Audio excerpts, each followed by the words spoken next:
Déjenme hablarles del día en que mi propia familia dejó de pedirme mi opinión. No con ruido. No en un gran momento. Ocurrió de la manera en que ocurren la mayoría de las cosas dolorosas, gradualmente, en silencio, en pequeños pedazos, hasta que una mañana despiertas y te das cuenta de que el silencio ha estado ahí durante meses y nadie lo notó. Nadie excepto tú. Me llamo Geral. Tengo 69 años. Pasé 38 años trabajando como ingeniero estructural, el tipo de hombre que miraba un terreno vacío y veía edificios antes de que existieran. Construí cosas. Puentes. Estructuras de estacionamiento. Un ala de hospital que todavía está en pie en el lado este de esta ciudad con mis cálculos dentro de sus paredes, invisibles, sosteniendo todo. Crié a 2 hijos en una casa que diseñé yo mismo. Un hijo llamado Marcus. Una hija llamada Diane. Enterré a una esposa llamada Carol que era más inteligente que yo, más divertida que yo, y la única persona en mi vida que nunca, ni una sola vez, hizo que mi edad fuera un problema. Falleció hace 4 años. Y creo, genuinamente creo, que fue entonces cuando las cosas comenzaron a cambiar. Porque Carol tenía una manera de mantener a la gente honesta. No con dureza. Solo tenía esta manera de mirarte cuando eras descuidado con los sentimientos de alguien, una mirada particular y firme, y la gente se corregía sola sin que se lo dijeran. Nunca necesitó levantar la voz. Su presencia era suficiente. Cuando se fue, esa firmeza se fue con ella. Y lentamente, sin que nadie lo decidiera, sin ninguna conversación ni confrontación, me convertí en algo diferente en esta familia. Algo que solía ser importante. Algo que ahora simplemente estaba ahí. Viejo. Callado. Manejable. Pensaban que la edad me había ablandado. Estaban equivocados. La vejez no se llevó mi mente. La afiló. Cada año que he vivido ha sido como otra lente en un telescopio. Cosas que no podía ver con claridad a los 40, ahora las veo con perfecta precisión. Veo motivaciones. Veo el miedo disfrazado de confianza. Veo el amor que se ha agriado y convertido en conveniencia. Lo veo todo. Y el día en que comienza verdaderamente esta historia, un martes de octubre, clima ordinario, las hojas apenas empezando a cambiar en el roble frente a la ventana de mi cocina, me senté a mi mesa y observé cómo mi familia cometía el error más grande que jamás cometerían. Se olvidaron de que yo estaba mirando. Necesitan entender cómo era mi vida antes de ese martes. Me despierto a las 6 todas las mañanas. No con despertador, solo el hábito del cuerpo después de casi 7 décadas de madrugadas. Hago café en la misma cafetera que he tenido durante 11 años, del tipo con tapa de vidrio donde puedes ver cómo el agua se oscurece. Me siento en la mesa de la cocina y leo, a veces el periódico, a veces libros de historia, a veces las revistas de ingeniería a las que todavía me suscribo por viejo hábito. Estoy jubilado pero no estoy vacío. Hay una diferencia, y no todo el mundo la entiende. Mi hijo Marcus vive a 20 minutos de aquí con su esposa Brenda y sus 2 hijos, Tyler que tiene 11 años y Sophie que tiene 8. Marcus trabaja en bienes raíces comerciales. Es bueno en su trabajo. También es, y lo digo con amor, un hombre que ha pasado su vida adulta siendo manejado por personas más organizadas que él. Primero sus compañeros de cuarto universitarios. Luego su jefe. Ahora Brenda. Brenda no es mala persona. Quiero dejarlo claro desde el principio, porque esta historia podría contarse fácilmente como una historia sobre una villana, y esa sería la historia equivocada. Brenda es eficiente, ambiciosa y profundamente convencida de que sabe la mejor manera de hacer todo. Esas cualidades le sirvieron bien en su carrera. En una familia pueden convertirse en algo más complicado. Mi hija Diane vive al otro lado de la ciudad. Se casó con un hombre llamado Patrick hace 6 años. Patrick vende seguros y entrena al equipo de béisbol infantil de su hijo y es, por cualquier medida, un ser humano decente. Diane y yo siempre hemos sido cercanos, o lo éramos, Hasta hace poco. Hasta que empezó a estar de acuerdo con cosas en las que yo no creía que creyera. Durante 2 años después de que Carol murió, Marcus y Diane llamaban cada domingo. Cada domingo sin falta. Es el tipo de cosa que ocurre naturalmente en el duelo, la familia uniéndose, comprobando cómo está el que se queda. Lo aprecié más de lo que jamás dije. Luego las llamadas empezaron a saltarse semanas. Luego se hicieron más cortas. Luego un domingo me quedé junto al teléfono hasta las 8 de la noche y me di cuenta de que nadie llamaba, y cuando llamé a Marcus, dijo, distraído, claramente en medio de algo, papá, perdona, hemos estado muy ocupados. ¿Estás bien? Estoy bien, dije. Genial. Oye, te llamo el martes. No llamó el martes. No lo mencioné. Esto es importante para entenderme, no persigo a la gente. Soy de una generación a la que le enseñaron que la dignidad y la necesidad son 2 cosas separadas, y tú eliges cuál mostrar. Elegí la dignidad. Quizás fue un error. Quizás Carol me habría empujado a reaccionar antes. Pero no lo hice. Lo que hice en cambio fue observar. Y lo que observé, durante esos meses, fue una reorganización lenta y cuidadosa de la familia, del tipo que ocurre cuando alguien está planeando algo e intenta que parezca natural. Había pasado 38 años leyendo estructuras. Sabía cómo se veía una pared de carga. Sabía cómo se veía cuando alguien estaba quitando una silenciosamente. Comenzó con cosas pequeñas. Marcus dejó de pedirme opinión sobre decisiones financieras, aunque solía llamarme exactamente para eso. Lo había ayudado a estructurar su primera propiedad de inversión, repasado los números con él, sentado con él durante 3 horas en esta misma mesa de cocina. Luego dejó de preguntarme sobre los niños. Tyler tenía dificultades en matemáticas, lo supe porque Tyler me lo dijo él mismo en una de nuestras visitas dominicales, pero Marcus nunca lo había mencionado, nunca pensó en decir, papá, eres ingeniero, quizás podrías ayudar. Luego llegó la conversación que no debía escuchar. Un sábado había ido a casa de Marcus a dejar una lámpara que había pertenecido a Carol. Brenda la había admirado una vez, y pensé que era un gesto que podría construir algo entre nosotros. Entré de la manera en que lo hace la familia cuando la puerta está sin llave y han estado entrando y saliendo durante años. Escuché voces en la cocina. Marcus y Brenda, hablando en el tono particular bajo de personas que creen estar solas. Solo pienso que es hora de hablar en serio, decía Brenda. La casa es demasiado grande para una sola persona. Deambula por ella. Y si pasara algo, está bien, Brenda. Tiene 69 años, Marcus. Se le olvidan las cosas, a todo el mundo se le olvidan las cosas, se olvidó de la cena de cumpleaños de Tyler el mes pasado. Silencio de Marcus. Lo llamé para recordárselo, dijo finalmente. Vino. Llegó 1 hora tarde y no recordaba qué regalo había traído. No intento ser cruel. Quiero a tu padre. Pero necesitamos ser realistas. Necesita más supervisión. Supervisión. Me quedé en ese pasillo con la lámpara de Carol en las manos y di vueltas a esa palabra muy lentamente. Supervisión. Como si fuera un niño. Como si el hombre que había diseñado estructuras de carga durante 40 años, que había criado a 2 seres humanos, que había mantenido un hogar en marcha y un matrimonio vivo durante 31 años, como si ese hombre ahora requiriera supervisión. Dejé la lámpara calladamente en la mesita del pasillo.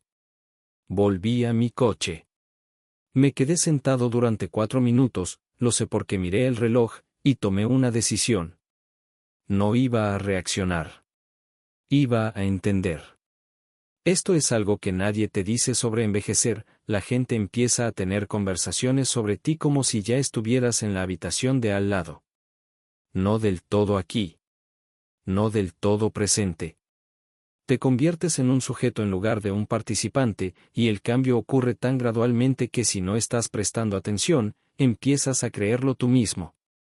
Yo estaba prestando atención. La semana después del pasillo empecé a notar el patrón con más claridad. Cuando Marcus llamó 2 veces esa semana para su crédito, me habló en un tono particular y cuidadoso. Lento.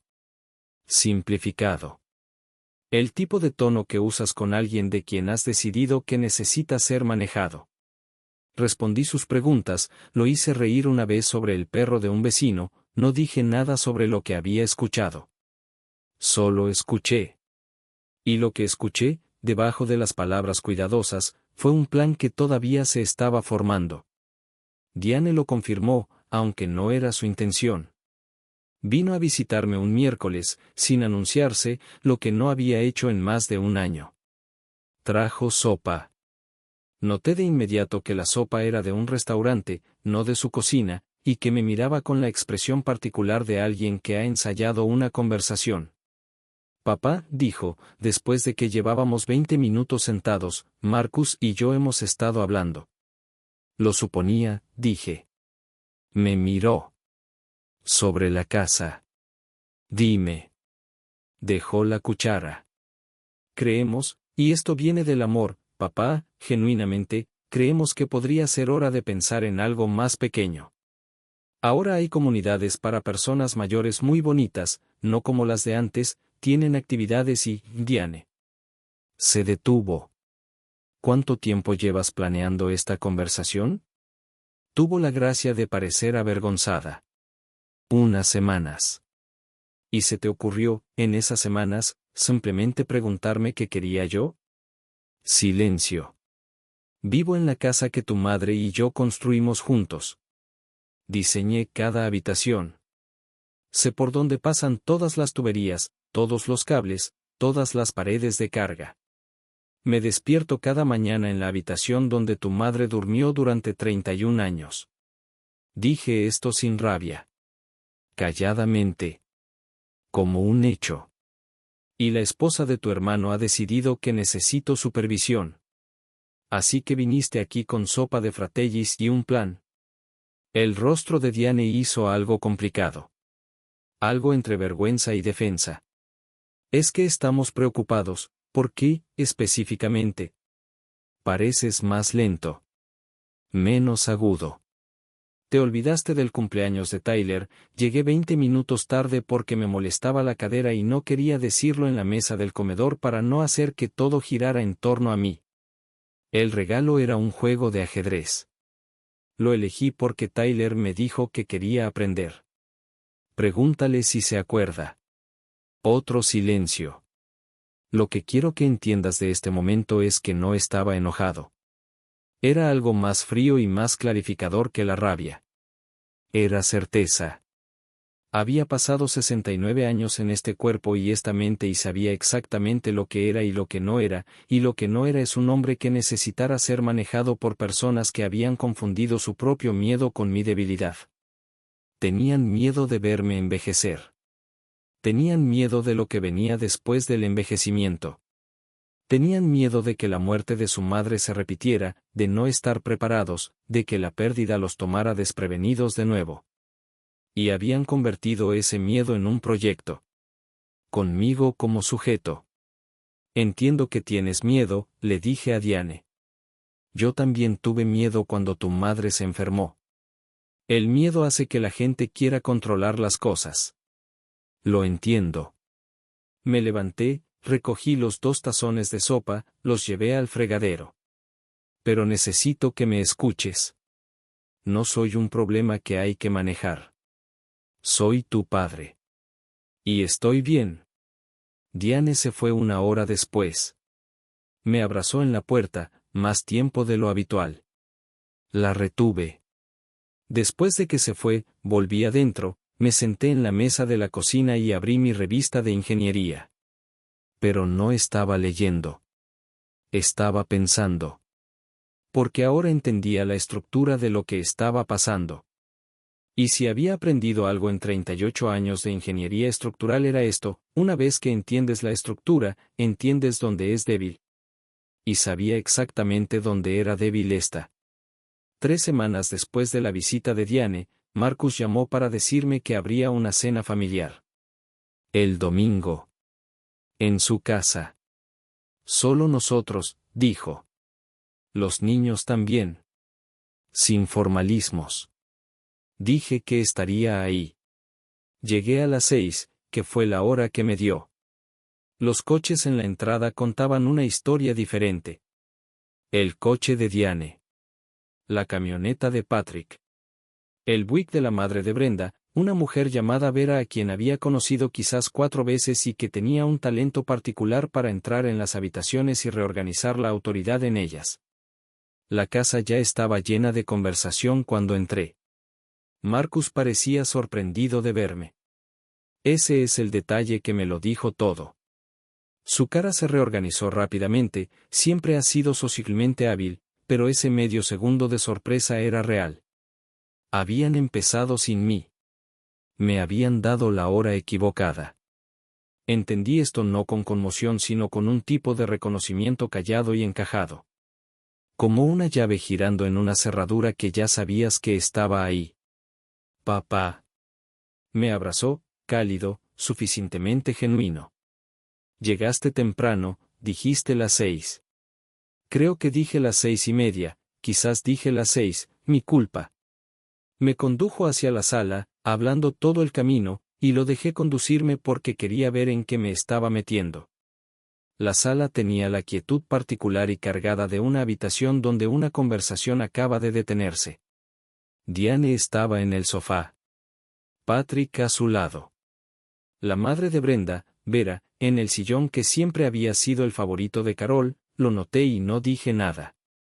Brenda en la entrada de la cocina, sosteniendo un paño de cocina. Gerald, dijo Vera, con la calidez de una mujer que se había preparado para esto.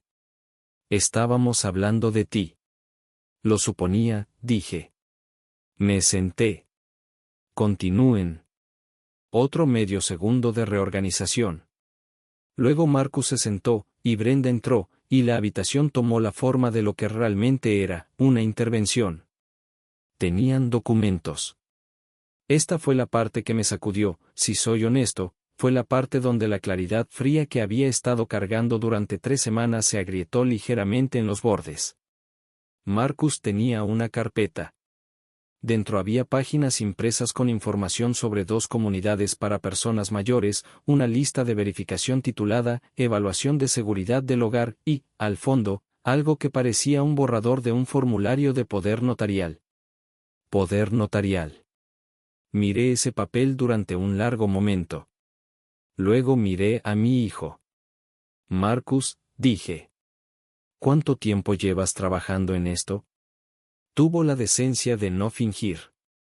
Unos meses. ¿Hablaste con mi médico? Todavía no, pero, ¿me evaluó algún profesional? ¿Un neurólogo? ¿Un médico? ¿Alguien calificado para tener una opinión sobre mi función cognitiva? Silencio. No, dijo. Entonces esto, gesticulé hacia la carpeta, ¿se basa en qué, exactamente? Brenda habló desde su silla. Con cuidado, pero con la confianza de alguien que ha ensayado. Gerald, se basa en la observación. Te perdiste la cena de Tyler. Has estado más callado. Has parecido más olvidadizo. No intentamos quitarte nada. Solo queremos asegurarnos de, quieren asegurarse, repetí. Mantuve la voz serena. Brenda, he sido ingeniero durante 38 años. He evaluado estructuras que resistieron carga durante décadas. Sé la diferencia entre precaución y control. Me volví hacia Marcus. Y sé la diferencia entre amor y conveniencia. La habitación estaba muy callada. Tyler apareció entonces en la entrada, 11 años, con los ojos de su abuela y más conciencia de la que los adultos le dan crédito a los niños. Miró la habitación, me miró a mí y dijo calladamente, abuelo, ¿quieres venir a ver el juego de ajedrez? He estado practicando. Miré a mi nieto por un momento. Luego volví a mirar la habitación llena de adultos que habían reunido una carpeta sobre mi futuro sin hacerme una sola pregunta al respecto. Me levanté. Sí, le dije a Tyler. Me encantaría. Y seguí a mi nieto fuera de la habitación, dejando la carpeta sobre la mesa de centro. Ese fue el momento en que decidí que esto no iba a terminar en sus términos.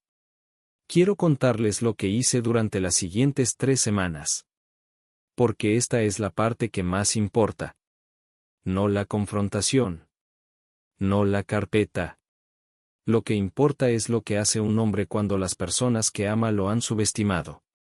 Lo que importa es cómo se ve la claridad en acción. La mañana después de la cena, me desperté a las 6 como siempre. Hice mi café. Me senté a la mesa. Y escribí una lista. No de agravios. No de argumentos que planeaba hacer.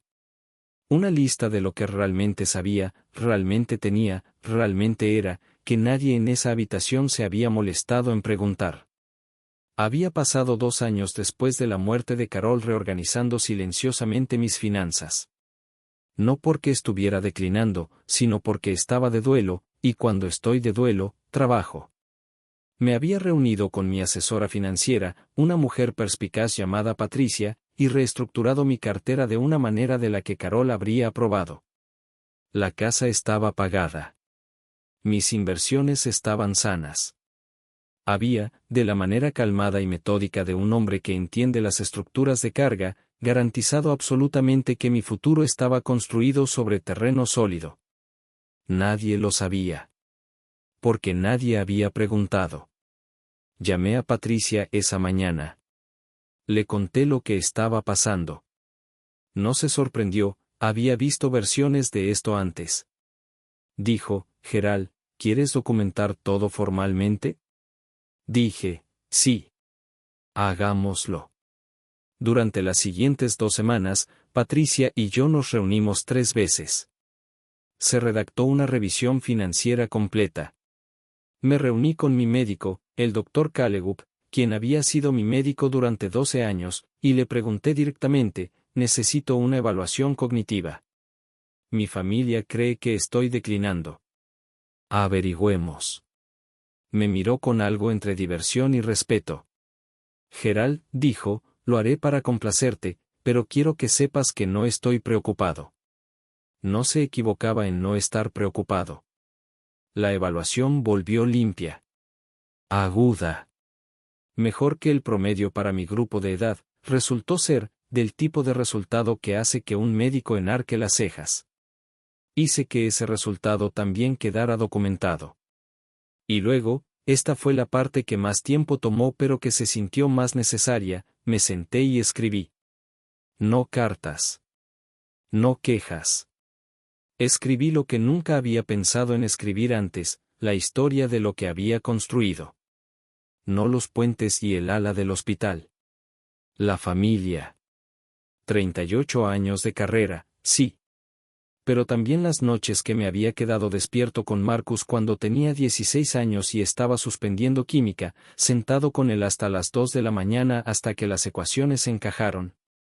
El año en que Diane atravesó su primera ruptura seria y manejé 40 minutos hasta su apartamento cada domingo durante 3 meses solo para sentarme en la misma habitación con ella, para estar ahí, porque a veces la presencia lo es todo. El día en que volvió el diagnóstico de Carol y le sostuve la mano en el coche en el estacionamiento del hospital durante 1 hora antes de que volviéramos a casa, y no lloré hasta que ella se durmió esa noche, porque ella necesitaba que yo fuera el estable. Escribí todo eso. No como acusación. Como registro. Porque me había dado cuenta de algo, sentado en esa habitación con la carpeta y el formulario de poder notarial y los rostros reunidos de personas que me amaban y habían dejado de verme con claridad, nunca les había mostrado quién era. Había estado presente. Había sido fiable. Había sido la estructura que sostenía todo. Pero nunca había dicho, esto es lo que he dado. Esto es quien soy. Esto es de lo que todavía soy capaz. Mi generación no decía esas cosas. Creíamos que el amor se demostraba, no se declaraba. Y eso sigue siendo cierto, pero había aprendido, en mi año 69, que a veces la declaración también es necesaria. Que a veces las personas en la habitación necesitan escuchar el peso de lo que las paredes han estado sosteniendo. Un jueves por la noche, 2 semanas después de la cena familiar, llamé a Marcus. Necesito que vengas el sábado, dije. Trae a Diane. Tengo algo que mostrarles. Hizo una pausa. Papá, está todo está bien, dije. Tengo algo que mostrarles. Vinieron a las 10 del sábado por la mañana. Marcus, Brenda, Diane, Patrick. Sin ver a esta vez, me alegré de eso.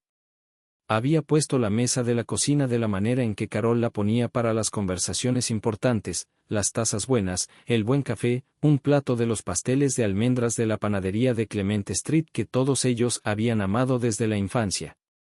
Los pequeños detalles importan. Llevan un significado que los grandes gestos no pueden. Tenía mi propia carpeta sobre la mesa. Más delgada que la de ellos. Pero precisa. Los dejé acomodarse. Serví el café. Me senté. Voy a mostrarles algunas cosas, dije. Me gustaría que las miraran sin interrumpir. Después hablaremos. Abrí la carpeta. Primero, la revisión financiera de Patricia. Limpia, clara, redactada profesionalmente. 12 páginas mostrando el estado de mis bienes, mis ingresos, mis gastos planificados. Sólida. Conservadora. Bien estructurada. Observé el rostro de Marcus mientras leía. Vi la expresión de un hombre recalibrando. Segundo, la evaluación cognitiva del Dr. Callegup. Los números. Las notas. La línea al final que decía, en lenguaje médico claro, que yo estaba funcionando en el cuartil superior para mi grupo de edad y no mostraba signos de declive cognitivo. Brenda leyó esta 2 veces. Tercero, y este fue el que tomó más tiempo leer, el relato escrito. Lo que había construido en 50 años de vida adulta. La carrera, sí. Pero más que eso, la familia. La cuenta específica, detallada y verdadera de lo que había dado y cómo lo había dado. No cada momento, solo los que más importaban. Los que nunca había dicho en voz alta. La habitación estaba muy callada mientras leían. Cuando Marcus terminó, dejó los papeles y miró la mesa durante un largo momento. Papá, empezó. Déjame terminar, dije. Sin dureza. Hay una cosa más. La última página era sencilla. La había escrito yo mismo en la vieja máquina de escribir que tengo en el estudio, porque quería que se sintiera deliberada. Decía, tengo 69 años. No estoy declinando. No soy una carga. No soy un proyecto. Soy el hombre que construyó esta familia, y sigo construyendo. Lo que necesito de ustedes no es administración. Lo que necesito es lo que siempre les he dado, presencia. Respeto. Y la simple cortesía de ser preguntado antes de ser decidido. Diane hizo un sonido, no del todo un llanto, no del todo una palabra. Se tapó la boca con la mano. Marcus se tapó el rostro con las manos. Ambas manos. Completamente cubierto. Brenda, y esto fue lo que más me sorprendió, levantó la vista de la última página con algo en los ojos que no esperaba ver ahí. No defensividad. No orgullo. Algo crudo y honesto. No sabía lo del juego de ajedrez, dijo calladamente.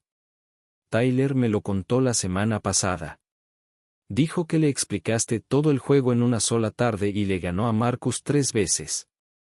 Se detuvo. No sabía que estabas haciendo eso con él. No preguntaste, dije. Con gentileza. Asintió. Una vez. Lentamente. Lo siento, Gerald, dijo. Creo que te he estado tratando como un problema que necesitaba resolver. Y eso no fue justo.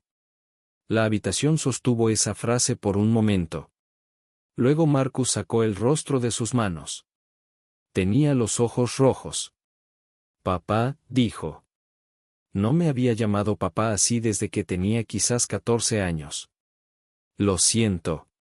Miré a mi hijo, este hombre que había criado, este hombre que tenía la mandíbula de su madre y mi terquedad y 38 años de mi preocupación y amor, y sentí que algo se aflojaba en mi pecho que había estado muy tenso durante mucho tiempo. Lo sé, dije. Es suficiente. Quiero contarles sobre el domingo después de ese sábado. Vinieron todos. Marcus y Brenda y los niños. Diane y Patrick. Almorzamos en mi mesa de cocina, la misma donde Carol y yo habíamos comido 10.000 comidas, la misma donde Marcus había luchado con la química, la misma donde había escrito mis listas y bebido mi café en el silencio de las mañanas tempranas durante 4 años desde que ella se fue. Tyler se sentó a mi lado y preguntó si podíamos jugar ajedrez después del almuerzo. Sophie se sentó al otro lado y me habló, largamente y con gran autoridad, sobre un libro que estaba leyendo sobre caballos. Brenda ayudó a recoger los platos sin que se lo pidieran. Patrick hizo un chiste sobre el café y me reí genuinamente. No estaba perfectamente reparado. Quiero ser honesto al respecto. Hay conversaciones más largas por delante, entre Marcus y yo sobre lo que permitió, entre Diane y yo sobre lo que eligió no decir. Las familias no se arreglan en un solo sábado por la mañana. Las raíces de lo que pasó son más profundas que una carpeta sobre una mesa de centro. Pero algo había cambiado. Algo real. Y sentado ahí en ese almuerzo del domingo, viendo a mis nietos comer y discutir y derramar jugo y estar enteramente, gloriosamente vivos, sentí algo que me había faltado durante 4 años. No solo presencia. Me sentí visto. Esto es lo que sé ahora, a los 69, que no sabía a los 40, la claridad no es la ausencia del dolor. Es lo que haces con el dolor una vez que has vivido lo suficiente para dejar de tenerle miedo. A los 40 habría reaccionado ante esa carpeta con rabia. A los 50 quizás me habría retirado.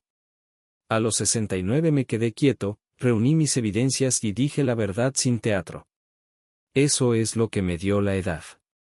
No debilidad. No lentitud. No la necesidad de supervisión. La capacidad de ver una estructura con claridad, identificar dónde estaba fallando y repararla, no con fuerza, sino con precisión. Soy ingeniero. Siempre lo he sido. Y la estructura más importante en la que jamás trabajé nunca fue hecha de concreto ni de acero. Fue hecha de llamadas telefónicas de domingo y sesiones de química en la mesa de la cocina y juegos de ajedrez elegidos con cuidado y tazones de sopa llevados al fregadero y el trabajo particular, específico y diario de estar presente para personas que a veces olvidaban levantar la vista y notarlo. Sigo haciendo ese trabajo. Y lo seguiré haciendo mientras sea capaz, lo que, si la evaluación del Dr. Callegup es alguna medida, es bastante tiempo todavía. 2 semanas después de ese domingo, Brenda me preguntó a mí, sin que Marcus la impulsara, si vendría a la feria de ciencias de Tyler en la escuela. Había construido un modelo de puente para su proyecto. Dijo, y la cito exactamente, quiere mostrártelo. Dice que tú realmente lo entenderás. Fui. Me paré en un gimnasio lleno de niños de 11 años con sus carteles y sus volcanes de bicarbonato, y me paré frente al puente de mi nieto, un pequeño arco de madera, cuidadosamente ensamblado, con una explicación escrita sobre distribución de carga debajo, y sentí algo en el pecho para lo que no tengo una palabra precisa. Orgullo. Pero más grande que el orgullo. La sensación de un hombre que construyó algo que sigue construyendo. Tyler me miró. ¿Está bien, abuelo? ¿La parte de la distribución de carga? Miré su puente. Miré su rostro cuidadoso y serio de 11 años. Está bien, dije. Va a aguantar. Quiero decir una última cosa a cualquiera que esté viendo esto y conozca esta sensación. A cualquiera que haya estado sentado en una habitación mientras otros lo discutían. A cualquiera a quien le hayan entregado una carpeta sobre su propio futuro. A cualquiera que haya sentido la soledad particular de ser amado por personas que han dejado de verte verdaderamente. no eres lo que ellos han decidido que eres. Eres la suma de todo lo que has construido y sobrevivido y elegido. Tu edad no es una sentencia. Es una educación.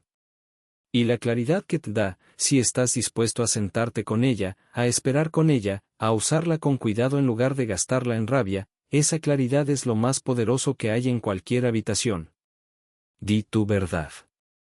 No en voz alta. No con amargura. Solo con claridad. Porque te has ganado el derecho a ser escuchado. Y te prometo, cuando hables con esa claridad, escucharán.